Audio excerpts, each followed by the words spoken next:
Oh my goodness, can you believe that we're at the end of the trip already? Gemma left early this morning, and so now I have a day and a half left of the trip to explore by myself. And so I hit up Starbucks and I got these banana and chocolate mochi balls and an espresso frappuccino. And it was raining pretty hard, and that limited what I was able to do on my final days, but it was really aesthetic and looked cool. So, I mean, can I really complain? Not really. One thing I wanted to do before I left was get to explore Harajuku. It's something that we hadn't quite got to yet, so I wanted to make sure to do that on my final day. So here I am going shopping in Harajuku. That was the little Harajuku sign. And then I was going into this makeup store, and you had to line up outside just to go into the store, so I didn't quite get out of the rain as fast as I'd like to. But I got to see all these fun displays inside of this store. And then I wanted to go check out Uniqlo to see about their famous bag that they have. So here I am in Uniqlo. I ended up skipping it though. And then here I am on the famous street in Harajuku. I was headed to Punyu's, which is a plus size brand. There's not many of those in Japan. So I went in here and I got a reusable bag, and I got a beanie that had a Ramoon soda on it, and I thought that was very Japan. And then here I am in just another store looking around, but then I found this store that had all these Mario plushies, and I literally wanted them all, and I only bought 2, and I'm so mad at myself for not buying out the entire store because I wanted to. They had all kinds of stuff. And then these freaking Kirby's, oh my god, I wanted every single one of them too. And I just stood there how do I decide which of you I get to bring home?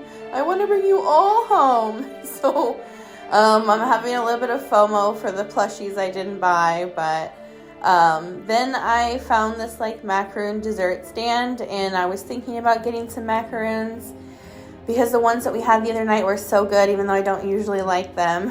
I was maybe they're just good in Japan, who knows. But yeah, here I am just walking around some more. And then I found this really cool, colorful shop with candy and accessories. And then they had a make your own bracelet or a necklace station where you could pick out whatever beads you wanted and design your own necklace. So I sat down and I spent some time, and I got to pick out all my beads, and I made the necklace, and it's super cute. And then I went back for those macaroons, dude. They were so good. So good. And then here I am going to looking for more accessories, and I saw these, and they kind of reminded me of someone, but I'm really not sure. I couldn't quite put a finger on who they reminded me of. So I was well, I guess I don't need them if I don't know who they remind me of. Sorry, dumb jokes. But anyways, yeah, I gave this store a little look around for anything that I might want. Here's a picture of the famous Harajuku sign. And then I headed off to dinner. I really wanted to eat at that ramen place again, but I wanted it to keep it interesting for you guys, so I ate somewhere else. Look at this lime drink. It was called a frozen lime sour, and I didn't think it was going to be like that. It's sticking out of the glass. So I got some soup and some tempura battered stuff. And then I got these chicken skewers. That was my bad for getting those, because some of them were chicken livers and stuff. Ew. And then that was a view of Tokyo Tower and just kind of some last minute sightseeing that I'm doing. This went into the next day, so this is the day that I'm leaving. But I'm kind of walking around and trying to get a last minute view of Tokyo. Hi, Spider-Man! And I went back to the market. I had some yen to spend still, so I got more of my favorite strawberries and some rice crackers, because at this point I have a full-fledged rice cracker addiction. And then I wanted to film these vending machines, because I don't think I really have, and they're everywhere in Japan, and so you really can never be dehydrated in Japan. But I couldn't leave Japan without one last stop at Tully's Coffee, so I had to get that out of the way. And then I was off to the airport. Look at this little train conductor guy. So cute. But anyway, so I am on my way to the airport, and what a fabulous trip. I definitely have some favorites. My favorite meal, I think, was the ramen across the street from our hotel. I think my favorite city was probably Kamakura or Osaka. I think the worst thing that happened was that sketchy hotel. I think my favorite drink overall was probably Match soda. And I think like my favorite activity that we did was probably like the night garden Osaka Team Labs thing.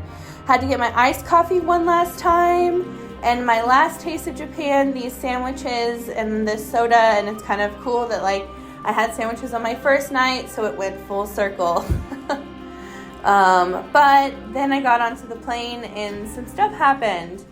Basically, I was put into a seat where it had hard sides on both sides. And so I wasn't actually able to fit in the seat, and I tried to talk to the gate agent about like switching to a different seat. But they told me that it was impossible and that there was nowhere I could go. It was either sit in that seat or don't fly on the plane. So every 30 minutes I went into this airport bathroom. I'm not actually going to the bathroom, but I went into the bathroom and I sat there for 30 minutes and then I went back to my seat just to give myself some rest. But I made it home with Toby, ready to see me and watching my favorite show, and so it was all worth it, and I'm so glad I got to go to Japan. Thank you, and I'll talk to you guys in the next series.